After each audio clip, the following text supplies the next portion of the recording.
Kalau kita mau bercerita soal umat Islam, ini mohon maaf, saya harus membandingkan dengan umat lain. Orang Kristen itu jauh lebih brutal konfliknya daripada orang Islam.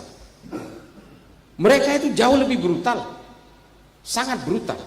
Tapi kemudian mereka selesai dengan perjanjian-perjanjian. Ada Westphalia Agreement, ada Peace of Prague namanya. Lalu semua orang Islam, semua orang Kristen hari ini tidak mau lagi tergiring dengan kepentingan-kepentingan politik. Selesai mereka. Mereka bisa memisahkan antara kepentingan-kepentingan agamawi, kepentingan spiritual dengan kepentingan-kepentingan kenegaraan yang bersifat sekuler. Dan bahkan sekolah saya ini sekolahnya gereja, Zaituna Institute. Itu dihibahkan oleh munisipal, oleh kota kepada yayasan untuk dijadikan sekolah Islam. Ahlussunnah wal Jamaah. Yang punya ini namanya Hamzah Yusuf, muridnya Ibnu Bayyah dari Mauritania. Jadi kalau kita sekolah belajar, ya ada salib, ada gambar-gambar Bunda Maria dan sebagainya.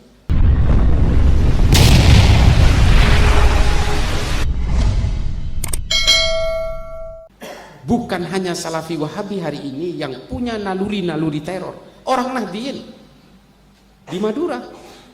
di Madura, kampung saya sendiri, hanya ingin mempertahankan berbagai kepentingan-kepentingan orientasi politik. Mereka menghunuskan celurit, ngancam orang. Rumahnya Mahfud MD dipersekusi. Kiai Ma'ruf Amin itu pernah disandra di mobilnya oleh orang Madura. Yang nyandra siapa? Orang-orang Nahdliyin juga. Bajunya banser-banser juga. Pengurus-pengurus MWCNU juga. Nah, ini adalah role model, prototipe peringatan keras bagi kita. Cukuplah Madura, oke, kita selesaikan, that's it, that's fine, kita selesaikan. Tapi jangan sampai di negara lain, terutama di Jawa Tengah misalnya, di Jawa Timur dan juga Jawa Barat, ini jangan sampai tercemar seperti di Madura. Kalau Jawa ini goncang, selesai NU-nya, selesai Pancasilanya. Ini yang harus kita sadari bersama. Kalau memecah belah itu begini, ini tadi sebenarnya sudah saya ceritakan. Ketika mereka tahu bahwa orang NU ini sangat menghormati para habaib, lalu mereka menggunakan para habaib untuk memecah belah. Ini kan sebenarnya teknik belah bambu, sama seperti yang dilakukan oleh Snoek Hurgroen, sama persis. Yang satu diinjek, satu diangkat. Ini kan sama seperti ini prosesnya. Dan memecah belah orang-orang di berbagai negara, termasuk apa yang dilakukan oleh kelompok-kelompok garis keras di Jerman misalnya, Baader-Meinhof juga menggunakan pola yang sama. Teknik memecah belah ini kan sebenarnya teknik lama yang juga dilakukan oleh orang-orang kiri, kelompok-kelompok sekuler seperti PKI misalnya atau komunisme. Ini sama sebenarnya. Apa yang ditulis oleh Said Qutb dalam Ma'lim fil Thoriq misalnya. Teknik memecah belah ini juga dilakukan. Kalau istilahnya mereka itu membentuk toliah-toliah, membentuk kekuatan-kekuatan elit kecil yang kemudian supaya bisa menjadi segregasi, pemisah antara pihak lawan dan pihak yang pro kita. Ini dilakukan di dalam kelompok-kelompok NU, termasuk NU garis lurus, NU garis miring, NU garis cepat lah, apalah itu. Ini kan sebenarnya upaya memecah belah yang mungkin saja mereka tidak tahu sebagai bagian dari proksi, sebagai alat. Bisa jadi mereka tidak tahu, tapi mereka kepancing karena memang tidak menggunakan logika-logika dasar. Karena begini, penyakit manusia itu adalah ketika merasa paling. Ini penyakit manusia ini. Merasa paling pinter, merasa paling hebat, bahkan merasa paling melarat pun itu bahaya. Dan penyakit manusia itu kan supremasis, ingin menguasai orang lain. Semua penyakit manusia itu adalah supremasis. Suami aja ingin menguasai istri, istri ingin menguasai suami, ini dalam entitas terkecil. Ini penyakit manusia.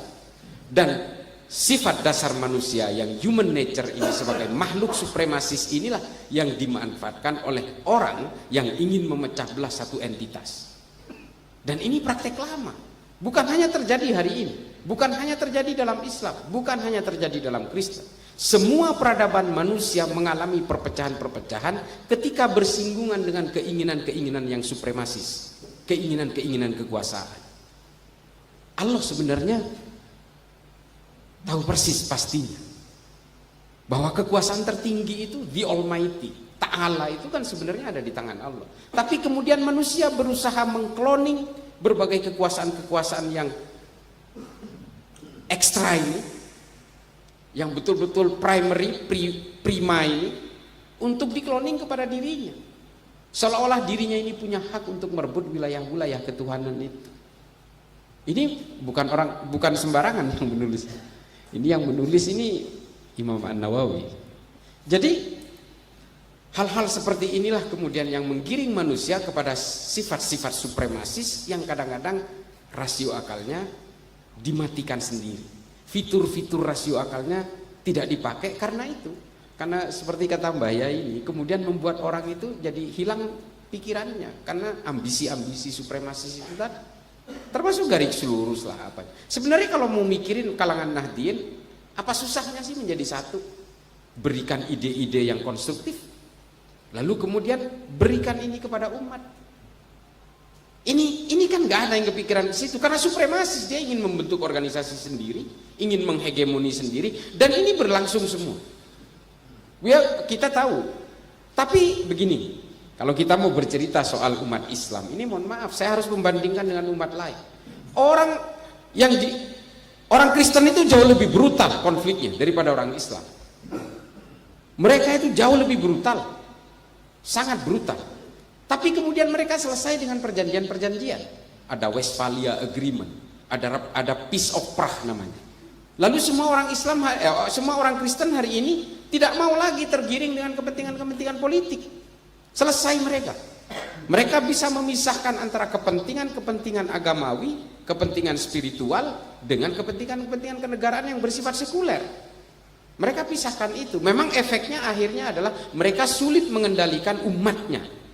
Di Amerika itu Pak, yang datang ke gereja itu orang kalau udah mau mati, kalau udah tua pakai tongkat, pakai kursi roda itu baru ke gereja. Dan bahkan sekolah saya ini sekolahnya gereja, Zaituna Institute. Itu dihibahkan oleh munisipal, oleh kota kepada yayasan untuk dijadikan sekolah Islam. Ahlussunnah wal Jamaah.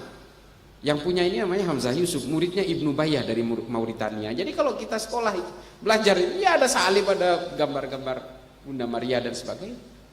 Nah ini karena apa? Karena jamaatnya nggak ada. Gereja ini nggak dipakai bertahun-tahun karena jamaahnya udah nggak ada yang mau ke situ, dan maksudnya udah nggak ada jamaahnya, nggak ada orang yang mau misa di situ. Akhirnya nganggur dan diberikan kepada sekolah Islam. Nah, Islam seharusnya memang bisa menyeimbangkan ini. Kita tidak lagi terpuruk dalam kepentingan-kepentingan politik sehingga tidak terlibat dalam berbagai konflik berkepanjangan. Kita tidak terjebak dalam aksi-aksi segregasionis yang saling membenci, saling mencacat satu sama lain. Berbeda sedikit dihakimi dengan kafir dan sebagainya, dan ini kita gagal move onnya di situ karena kita tidak punya perjanjian apapun di antara semua orang Sunni dan Syiah.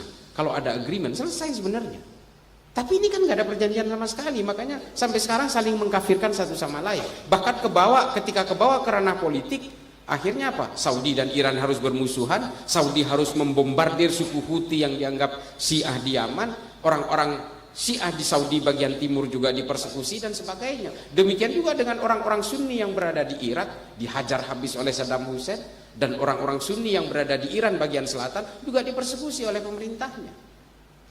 Ini kan nggak selesai-selesai. Nah, kita kalangan Nahdien harus menyadari ini sepenuhnya. Jangan sampai kita terjebak. Kita harus jujur. Kita dulu ketika teman-teman saudara-saudara kita dari Muhammadiyah sedang ganas-ganasnya, kita juga dipersekusi. Para ulama, para santri zaman PKI juga dipersekusi habis-habisan. Di zaman Soeharto kita menjadi anak bawang. Sampai Gus Dur presiden diturunkan paksa secara konstitusional dan inkonstitusional menurut saya. Ini semua kita kan tidak pernah ada satu pikiran bahwa kita harus memberontak ke negara ini. Enggak ada. Dan ini memang harus dijaga di situ. Nah, oleh karena itulah kemudian kita berusaha diganggu, dipecah belah lewat dalam. Kalau istilahnya polisi itu ada cepu dalam. Ada cepu dalam di dalam yang memang ditugaskan untuk menghancurkan ini.